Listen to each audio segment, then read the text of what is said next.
Glad to have you join us on Nationwide. I'm Ruth Aguele. A group of youth and women from Kogi Central Senatorial District have submitted a petition to INEC to recall Senator Natasha Akpoti-Uduaghan as senator representing Kogi Central. Leader of the group, Ijese Charity, flanked by other members, are submitting the petition, says more than 50% of the voters have signed the recall petition as required by the law.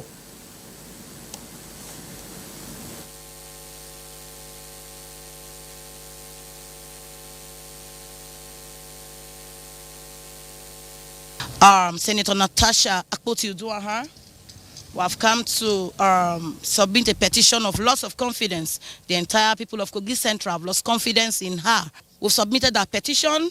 It's been received. All other documents have been received. This is the acknowledgement copy of the petition. But we all know the INEC rules. You cannot submit a petition without having to go and get signatures of registered voters. And that's why we're now saying, as a people, we are recalling her back from the Senate, because we have gotten what it takes to recall her back from the Senate. This will be the first recall that will be successful. The good people of Kogi Central have spoken in one voice. It is a political field that has favored men more than the female. And we having such opportunity is supposed to be what we are supposed to leverage on to ensure that the future of what we clamor for, all the suffering of NGOs and international intervention, will not be in vain. Section 69 and 110 of the 1999 Constitution is amended, and Section 116 of the Electoral Act 2022 empower INEC to conduct recall proceedings against a member of the National and State Assemblies upon receipt of a valid petition alleging a loss of confidence in a member by more than 50% of registered voters in the affected constituency. 3 out of the 12 inmates who escaped from the Medium Correctional Center in Koton-Karfe, Kogi State, have been recaptured, while the search for the remaining 9 intensifies in the state.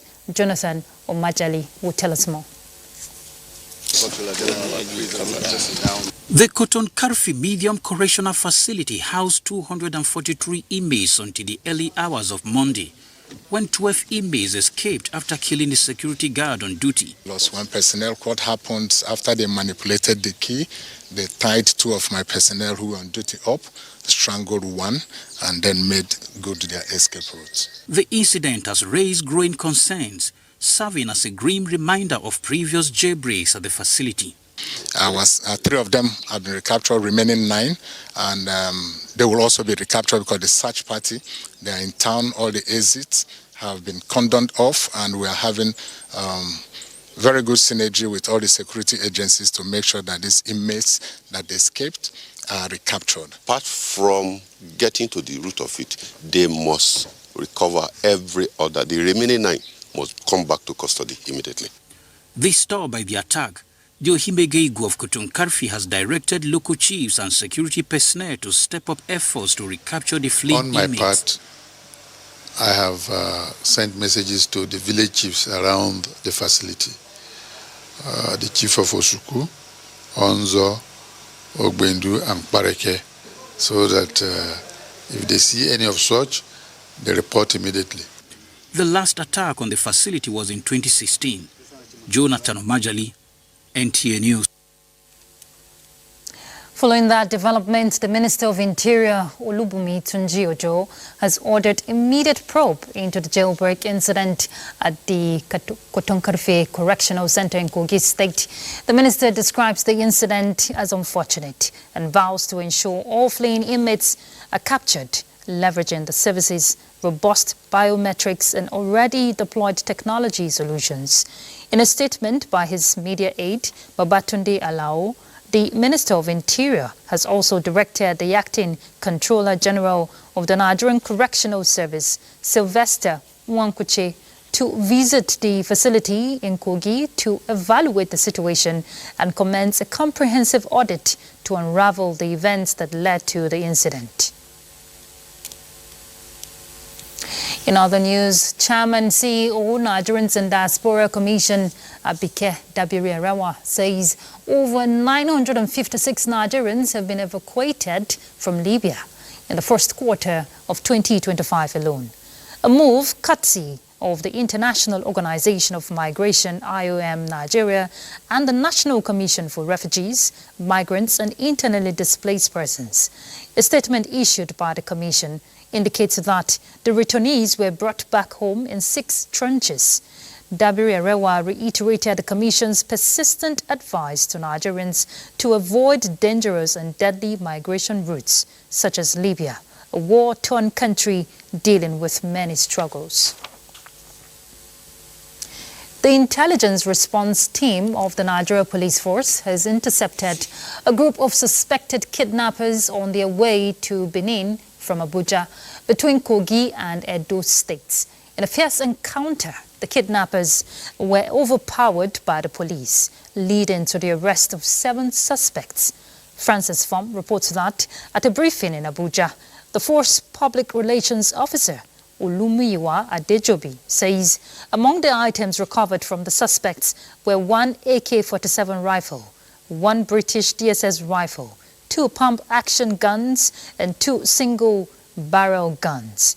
He notes that between February and March, the force has achieved a significant milestone in crime prevention and law enforcement.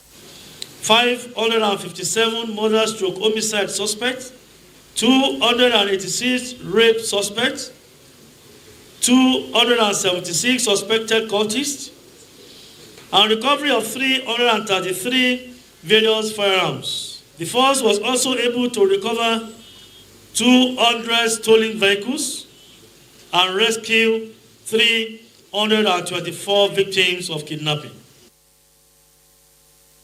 In its commitment to public safety, the Nigeria Police Force is to intensify operations against criminal elements nationwide. Right, we'll head to Lagos now to join Adiola. Let's have some reports from her end.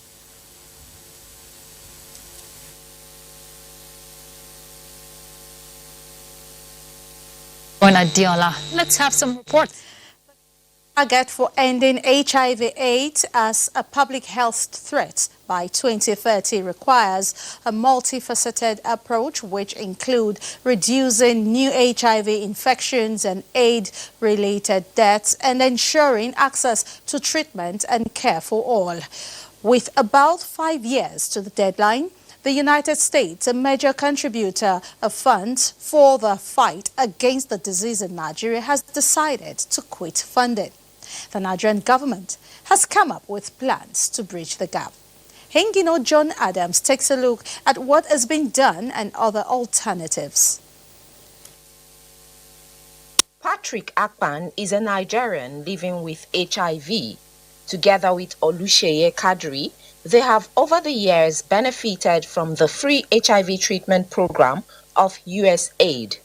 With the United States' decision of quitting funding for HIV programs, what does the future hold for those living with the disease? People living with HIV live on drugs on a daily basis, and if these drugs are not available, the immune system will go down and the viral load will come up, and what it means is that people will now start developing AIDS. It's going to reduce adherence to medication. Though the government has come up with strategies to close gaps, experts say more needs to be done to achieve the global target of ending HIV by 2030. We need to invest more. We need more private sector partnership within us here in Nigeria to be able to tackle this problem. We all know that government cannot do it alone. As the country looks inward for viable solutions, Patrick, Oluseye, and many others living with HIV may not have to worry about accessing treatment. In Lagos, Hengino John Adams, NTA News. Still on health, regular awareness campaigns, early detection and proper management experts insist are important in checking the spread of tuberculosis, TB. Diana Ajale takes a look also at preventive measures and available treatments in Nigeria. Statistics by the World Health Organization, WHO, shows that Nigeria reported more than 361,000 cases of tuberculosis in year 2023, a 26% increase from year 2022, with 9% of those cases occurring in children. Report also have it that Nigeria is among the 8 countries accounting for 2/3 of global TB cases. As efforts towards ending tuberculosis in Nigeria by year 2030 become a priority, concerned individuals say the need for local manufacturing of TB vaccines and drugs is paramount. So what we need now is that we need to, first and foremost, as a government, find a way of getting a patency and also manufacturing those drugs in Nigeria.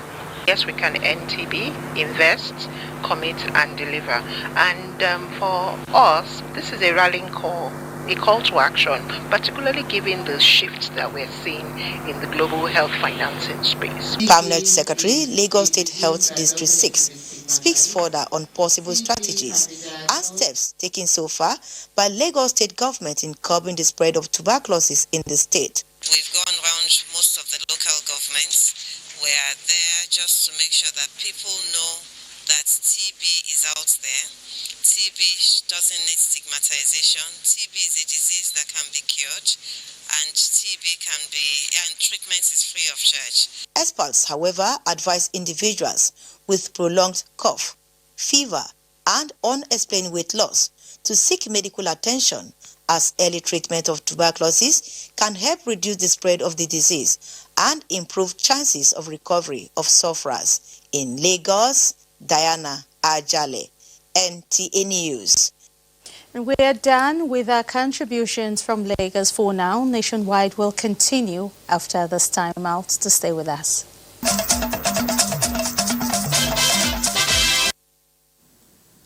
Thank you for staying tuned. We'll hook up with Sakoto in the course of the bulletin.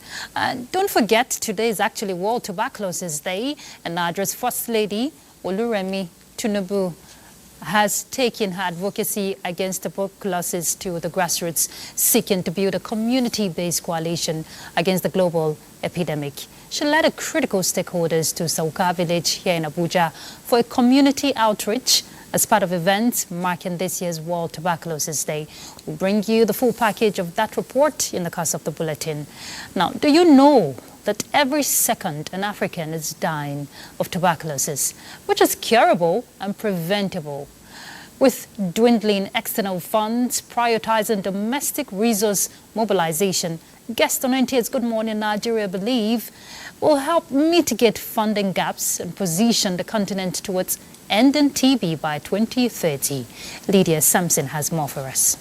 Sustainably improving TB detection rates, strengthening healthcare systems, and addressing socio-economic factors, the guests reiterated are crucial steps to reduce TB mortality in Nigeria. TB is a disease that is curable and can be treated. We also have done a lot of things in the area of trying to make sure that services are made available. We need to also carry out preventive measures at all levels, from the government, among healthcare workers, the communities, civil society organization, and all stakeholders. They want more policy reform, stigma reduction, research and development, as well as sustainable collaborative efforts. So we need to really commit ourselves at this particular point, wherein we can get these personalities who are willing to actually help out, okay, and support this TB program is very important. That means that every second we are speaking, an African is dying for due to TB-related complication or illness. They called for robust commitment to advocating for strengthening partnership, prioritizing vulnerable groups, and investing in innovative diagnostic tools with the hope of a TB-free future by 2030. In Abuja, Lydia Sampson, NTA News. Well, let me take you back to the call I made earlier on Nigeria's First Lady, the global and national champion of TB, Senator Oluremi Tinubu. She took the advocacy to the grassroots. Let's see how that turned out. State House correspondent Adeni Taiwo will tell us more. with one person said to die from tuberculosis every 7 minutes in Nigeria, making the country one of the top 8 with highest burden of TB in the world. The statistics from the World Health Organization 2024 Global TB Report are far from cheering. As the global and national Stop TB champion, Nigeria's First Lady Oluremi Tinubu is conscious of these figures and worried by them enough to engage directly with members of Soka Village, Abuja, on advocacy campaign. Reflecting on the theme of this year's celebration, Years We Can End TB, Commit, Invest and Deliver, she renewed her call for improved funding and stronger coalition to boost advocacy. Government has prioritized expanding TB testing and treatment centers across Nigeria, ensuring that TB treatment remains free and accessible to all. We need traditional and religious leaders, legislators, the youth, healthcare workers, private sector organizations, non-governmental organizations, and international partners to join forces in this fight. To further strengthen the fight, she promised to amplify the voices of TB survivors, fight against stigma, and ensure that marginalized groups have equal access to TB care. At this juncture, I would like to pledge an additional sum of 1 billion naira from the Renewed Hope Initiative towards the fight against tuberculosis in Nigeria. To our health workers, volunteers, community and religious leaders, your dedication is the backbone of this fight. I thank you. Your Excellency, you have helped us tremendously to communicate to Nigerians unambiguously that TB is not a death sentence. It can be prevented. By bringing the campaign and advocacy against TB to Soka community is fundamental to mitigate the impact of the disease and eliminate any associated stigma in vulnerable populations. The First Lady also facilitated the establishment of a primary health center in Soka Village as their first fruit for embracing the Stop TB campaign. From Soka Village in Abuja, Adeni Itaiwo, NTA News. We turn to other issues. Stakeholders in the education sector in Anambra State have commended the federal government's Safe School Initiative and Schools Protection Squad, as it has impacted positively, we're hearing, on security of lives and property in schools across the state. Chinyere Fesi Okoye reports. Aimed at ensuring the safety of schools and surrounding communities by addressing risk of attacks, this proactive measure, many say, strengthens educational security. Right now, 21 schools are being upgraded to smart schools, and within that confines of the smart school, you have cameras, you have 24/7 security, guarding and guiding the children. The app was stored in our phone. We practiced it that day, so we were told that once we see a movement that we suspect or any strange face that we don't normally see around, we should not hesitate. As you can see, we have fence. Our school is well fenced. So once we come in, we've come in. Students, they don't leave. Before then, we don't come to school because there's a lot of harassment and other things around here. So better now, security is stable now, and we come to school without fear. In acknowledgement of the fact that the Safe School Initiative focuses on preventing crime, building partnerships, providing support, reduce crime and increase confidence, the Anambra State Commissioner of Police, Ikyoye Orotugu, and some stakeholders recently paid advocacy visits to some schools in Anambra State to reassure them of adequate protection of lives and property, in line with the federal government's Safe School Initiative. When you see something, say something, and the government will do something. What's the impact of this security advocacy visit on the schools? Others who spoke off camera added that the Safe School Initiative program of the federal government should be sustained in schools across Anambra State. In Oka, Chinyere Fesi Okoye, NTA News.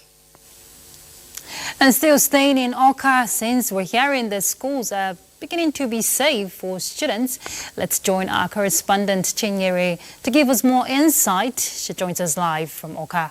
Chinyere, going by your report, you're telling us about the state government's intervention towards the Safe School initiative. Tell us more.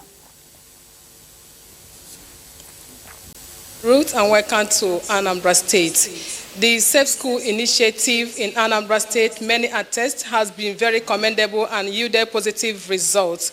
It will be recalled that sometime last year, exactly in October last year, the federal government, through the IGP, selected Anambra State as the first state in Southeast and the fourth in Nigeria for the launching of the Safe School initiative. And ever since then, the Anambra State Police Command says it has been on top of the situation as they visit schools intermittently to check on them, to assure them of their safety. And since then, they've been doing that. Precisely on the 12th of this month, the current CP in Anambra State went to some schools in Awka with his team, where he assured them of safety of lives and property. And he's the one we have as our guest today, the Commissioner of Police in Anambra State. You're welcome. Good afternoon. You were in some schools in Awka Metropolis on the 12th of this month. Yeah. So we would like to find out, what about schools in hinterlands, those in rural communities? Are they beneficiaries of this Safe School initiative? Every Indian Anambra child is a beneficiary of the Safe School initiative. It's just that specifically we drew out certain schools that we visited for people to see. We have response teams in every area command that respond to any form of information as it concerns security in our school. If you know, education is the foundation for development.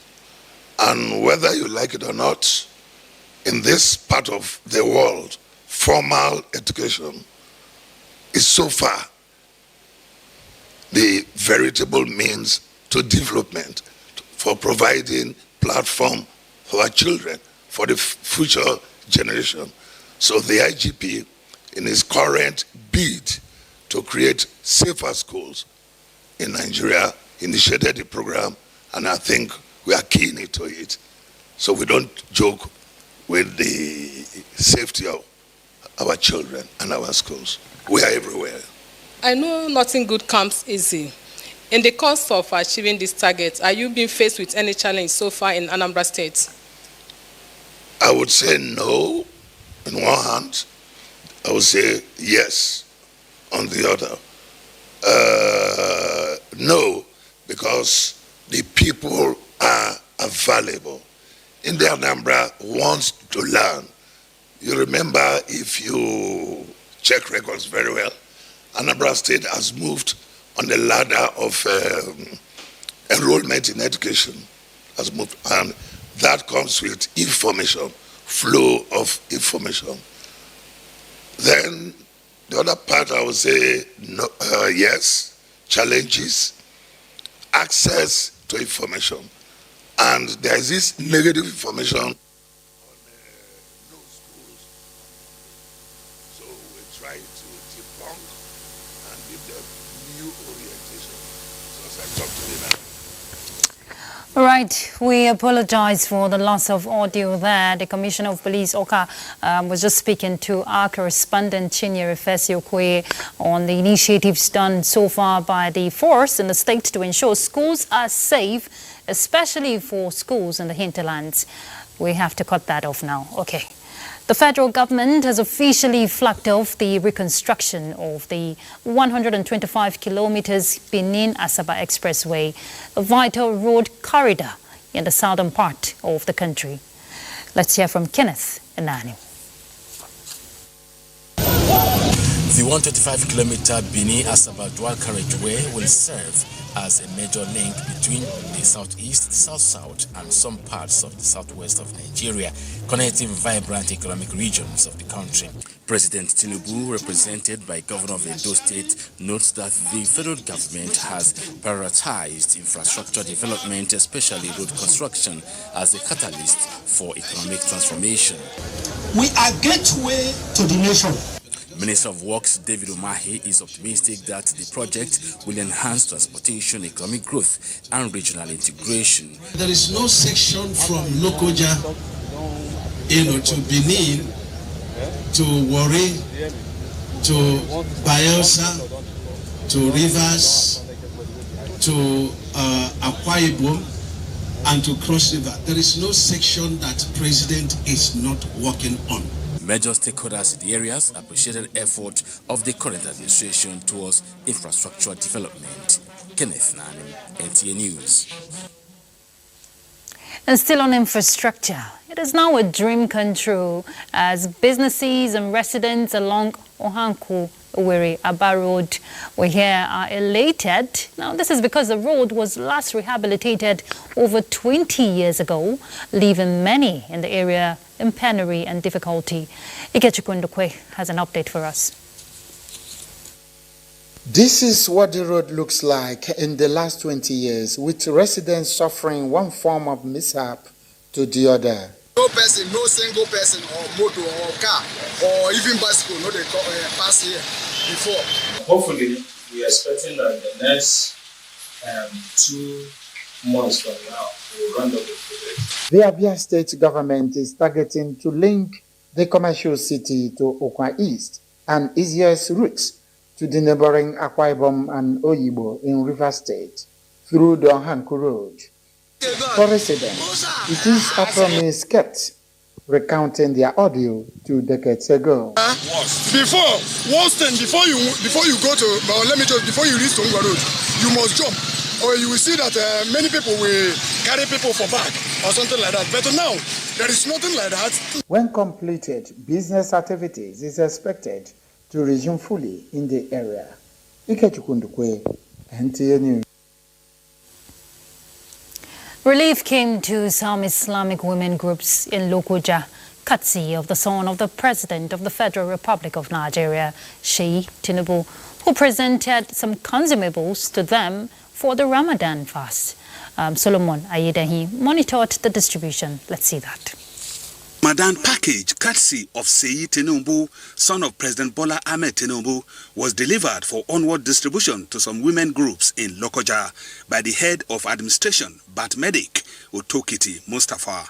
Distributing the items, Umani Otokiti described the gesture from Sheikh Tinubu as timely, emphasizing that it is a clear demonstration of his commitment to the plights of Nigerians at this critical time and his love for humanity, urging him to sustain the goodwill. When you appreciate little things that come your way, that same person will be gingered to bring a bigger one to you. So Sheikh Tinubu, like Oliver Twist, we are asking for more. Beneficiaries, in appreciation of the gesture, promises to reciprocate the goodwill at the appropriate time. This opportunity to appreciate Sheikh Tinubu, who sent this Ramadan gift to us. They appeal to corporate organizations and well-meaning Nigerians to emulate the goodwill of Sheikh Tinubu, targeting the vulnerable members of the society. In Lokoja, Solomon Ayedehi, NTA News. In demonstration of the spirit of love, compassion and unity embedded in Ramadan, the Minister of State for Works, Bello Mohammed Gurunyo, has provided support to over 10,000 households in Sokoto State as annual Ramadan package to complement the effort of both the federal and state governments. Usman Zubeiru reports. Ramadan fast is an annual spiritual experience for the Muslims and bonanza from Allah to multiply rewards in getting closer to Allah by showing kindness to the less privileged and vulnerable groups. This humanitarian gesture by the Minister of State for Works for his constituent that cut across all strata people is to complement the effort of both the federal and state governments, especially during this holy month of Ramadan. Items distributed include bags of rice, cash assistance, and clothes. Each of the households in Sabangarin Duli, Goren local government area Sokoto State, are expected to benefit from this gesture. Minister of State for Works, Bella Goren, enjoined Muslims to see the month of Ramadan as a period of moral and spiritual awakening. Mr. President is very passionate about Nigeria. He's a Nigerian and he's a patriotic leader. Some of the beneficiaries commended the minister for the life-saving intervention and godly gesture. This gesture is part of the minister's long tradition touching the lives of vulnerable groups. In Abuja, Usman Zubairu, NT News. Right, Port Harcourt will be our next stop as we join Jenny. She has some reports for us. Hello, Jenny. Much, Ruth. The sole administrator of Rivers State, Vice Admiral Iborete Ibaz, has directed heads of local government administration to commence processes for payment of outstanding salary owed council workers. He gave the directive when he met with heads of local government administration and the leadership of Nigerian Union of Local Government Employees, Rivers State Chapter, at Government House, Port Harcourt. Osinachi Samuel reports.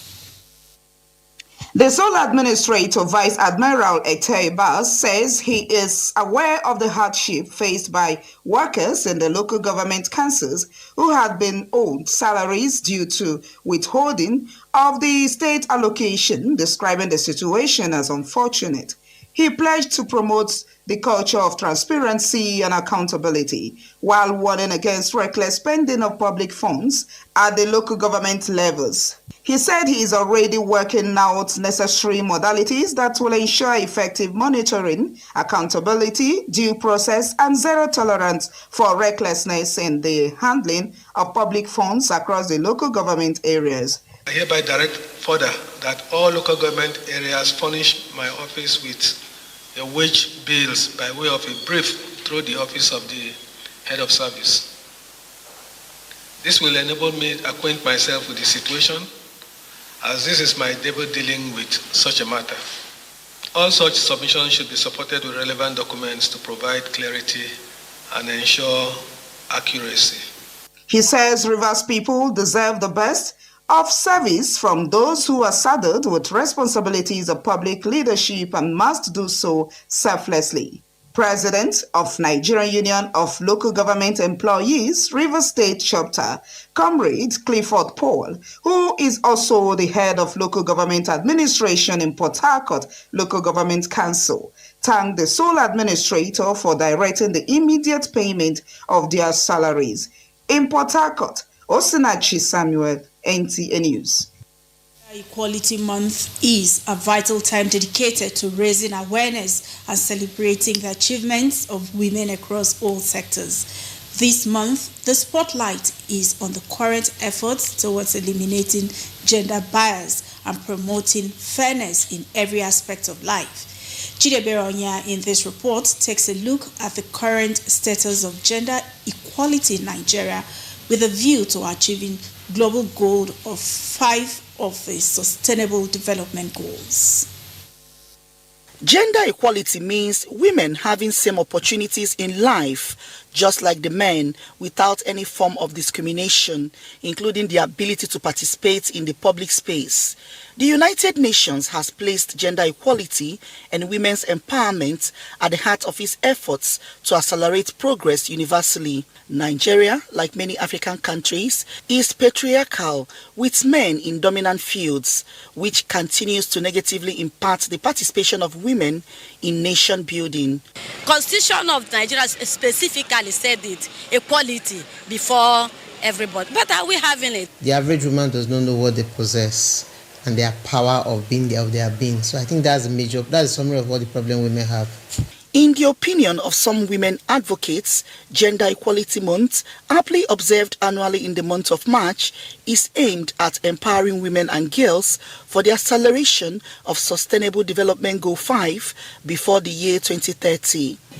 They should support the women empowerment. We should recognize the women because they do more in this economy.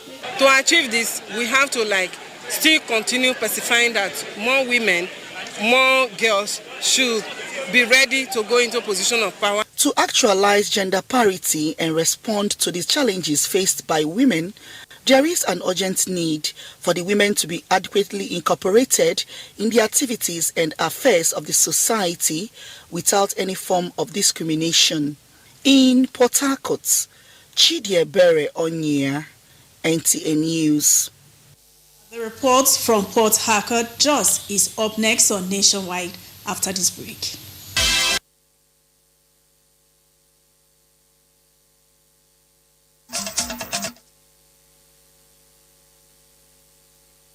Thanks for joining us in our Jos studio.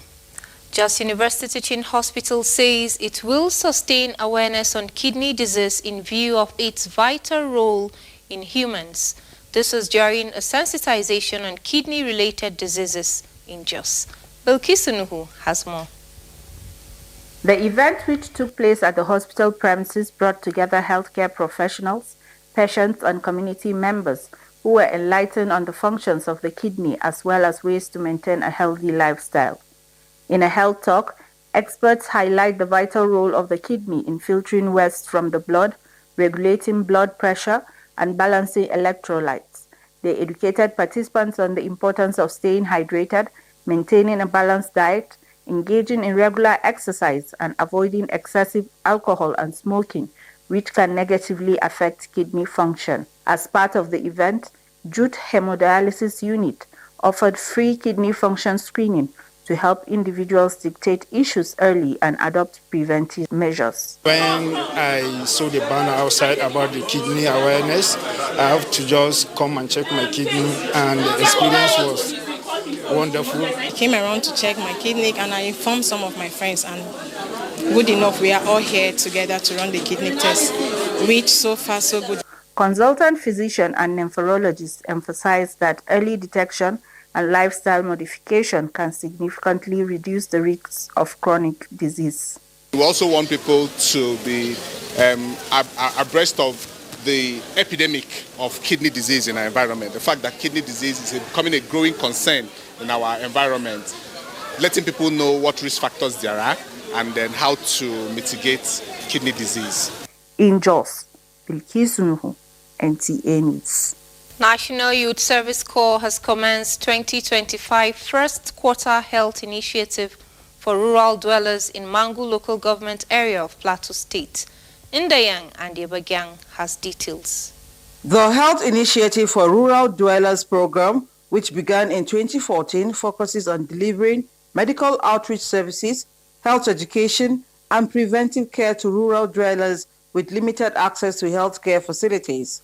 The program has over the years addressed prevalent health challenges to improve community well-being. The outreach featured health talk and sensitization, free medical consultations, and distribution of drugs.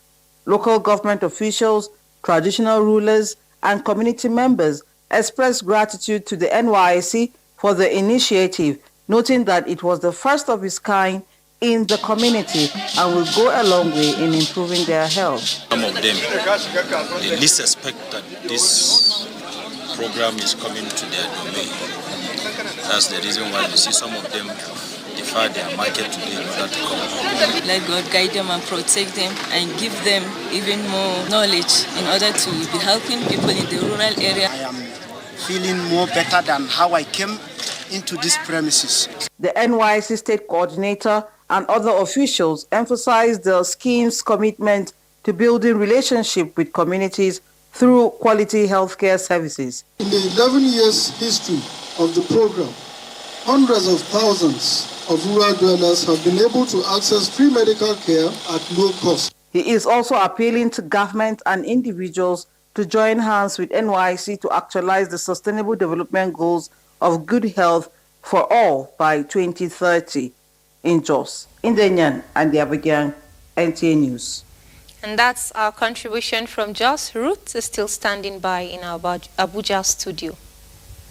Thank you, Mary.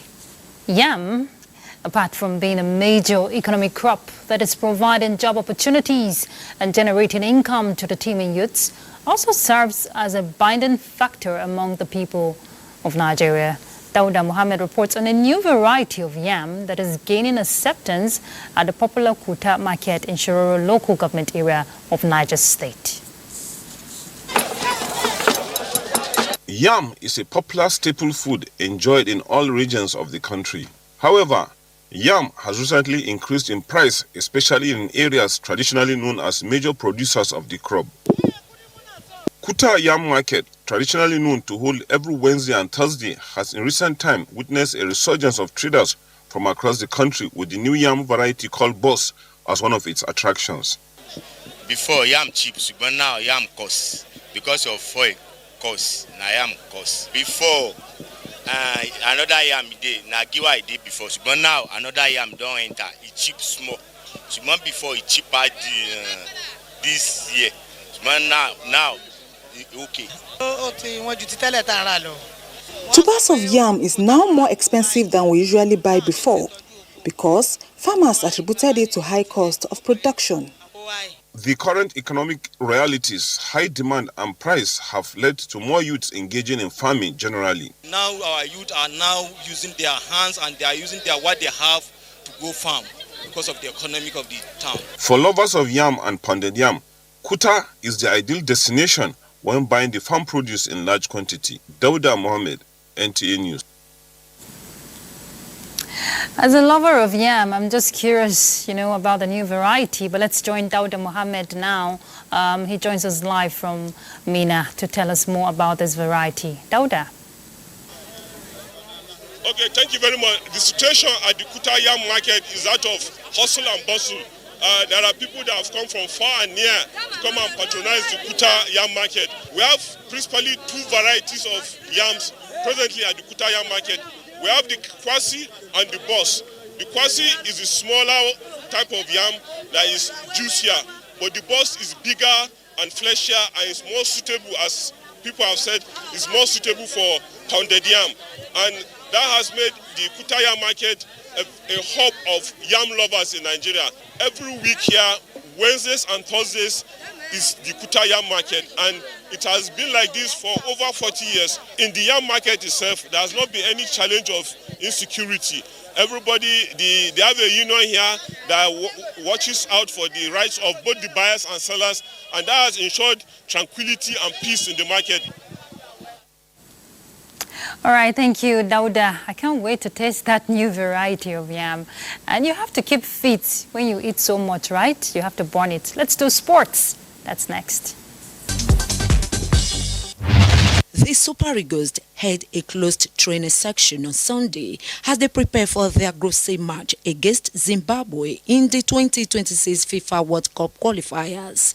Head coach Eric Chell has instituted strict measures to focus team efforts, prohibiting media access and visitors ahead of Tuesday's match. The Eagles had two private training sections on Sunday, and Monday's practice will also be closed, though the media will be allowed a brief 15 minutes viewing after the official pre-match press conference. Meanwhile, Zimbabwe's Warriors have begun their training in Uyo in preparation for their game against the Super Eagles. Desperate for their first World Cup qualifier win, the Warriors look to build on the momentum from their last match, where they secured a 2-2 draw against Benin Republic. Currently, Zimbabwe are without a win in Group C, sitting on 3 points from 5 games. Best bet for Nigeria is a clear win, and that should come with at least 3 goals. Elsewhere, NUJ Swan has been eliminated from progressing to the next round of the Bayelsa Governors Football Tournament, Third Prosperity Cup, after a 1-0 defeat to Udi United SC at the Zambagiri Center in Kolokoma, Opokoma local government area, while Sampo FC triumphed over Creek FC with a 3-1 victory, and Adaka Poro FC edged at Bena 3-2. I want to thank the state government for bringing up this grassroots tournament to at least uplift the boys and eradicate them from cultism. And finally, in tennis, Novak Djokovic has stated that pursuing the world #1 ranking is no longer his main goal. The 24-time Grand Slam champion expressed that he prioritizes major tournament victories over reclaiming the top spot as he advances in his career. Having spent over 400 weeks ranked #1, Djokovic currently sits 5th in the world rankings, but the 37-year-old proved his resilience by achieving a record 411th ATP Masters 1000 match victory on Sunday. With sports updates, Omoyemi Bunubu, NTA News. We're done with Nationwide. Thank you for your time. Do have a lovely evening. I'm Ruth Aguele. Bye.